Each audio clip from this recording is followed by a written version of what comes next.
Hello students, let us see an experiment number 5, that is verification of series resonance.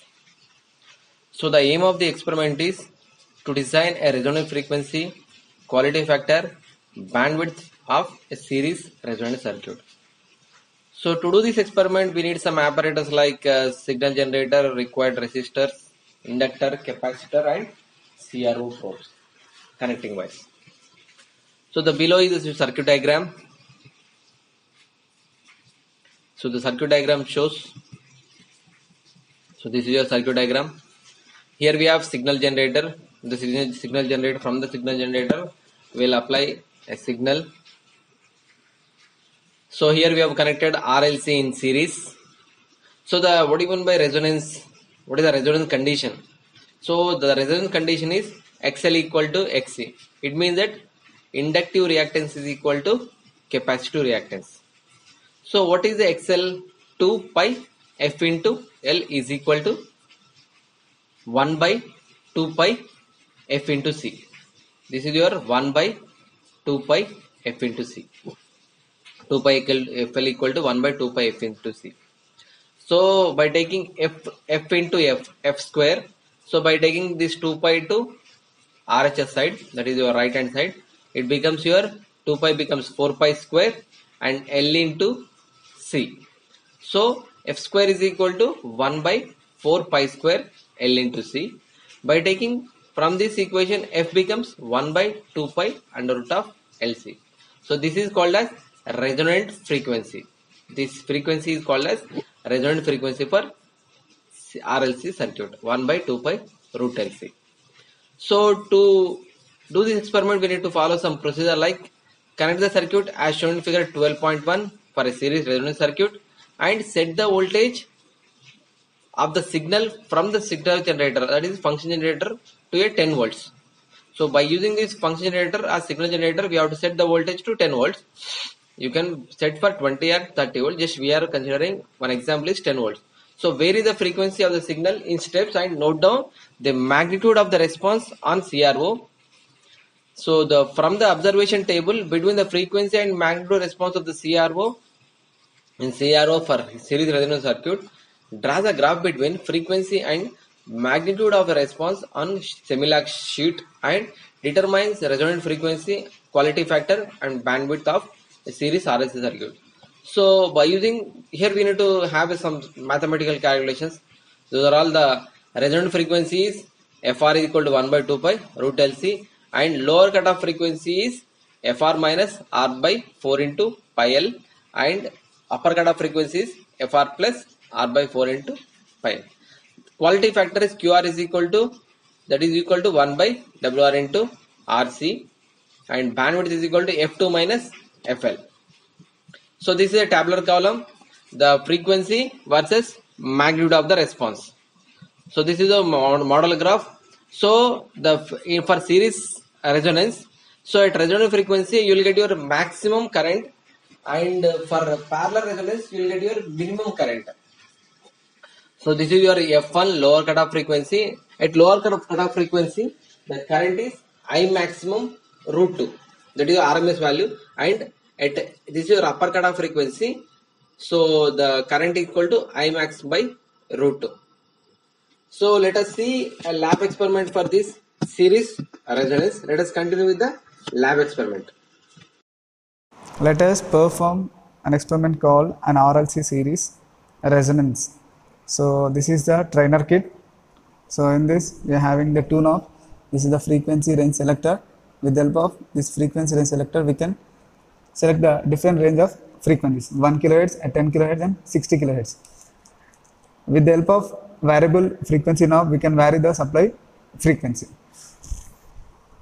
So these are the input terminals. This is the resistive network, this is the inductor network and this is a capacitor element.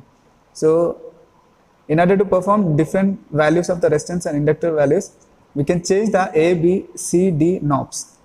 So this is connected to back to the ground terminal. So here it is input given from this input terminals. So this display shows the frequency and voltage. Let us connect the connections as per the circuit diagram. So input negative terminal to the kit input negative terminal, which is ground. The positive terminal is connected to the VIN. In order to close the L and C, AB terminals are I am connecting with the help of connecting wire.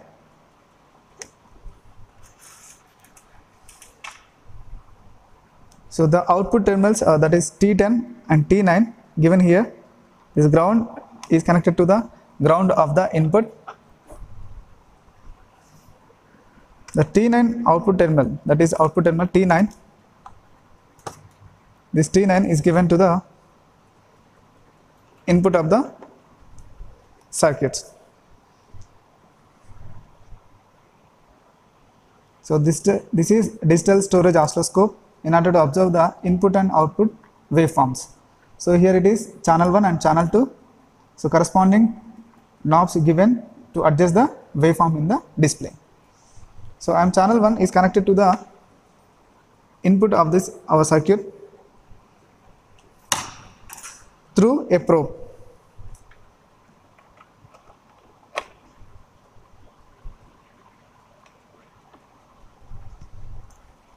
To observe the output terminal, I am considering channel 2,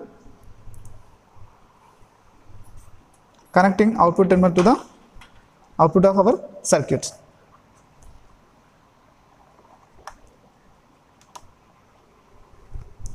So now let us switch on our trainer kit.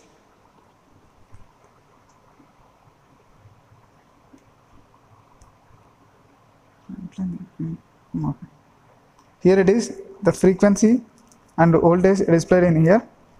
So with the help of a variable frequency knob, I am varying the frequency of the input. We can clearly observe the voltage variation as well as the frequency variations. So it is initially 1.03, it is reducing. So at particular frequency the voltage is minimum, it is around 0.889. Then gradually it will increase by increasing of the input frequency. So in this experiment we are observing the minimum voltage where it is occurred. So that frequency is called a resonance frequency. The frequency is observed as around 6.52 kilohertz.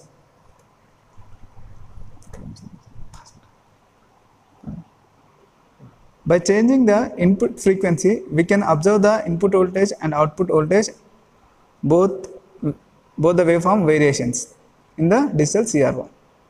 So at a particular frequency, the input voltage and output voltage are in phase because of the resonance. At resonance condition, the circuit acts like as a pure resistor.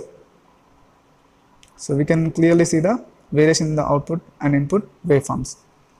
Note down the corresponding frequency and voltage, minimum voltage and frequency, and compare with the theoretical values of the resistance and inductor values and capacitor values. By using formula F is equal to 1/2 pi root LC, we can measure the resonance frequency, compare both the practical and theoretical values. Thank you.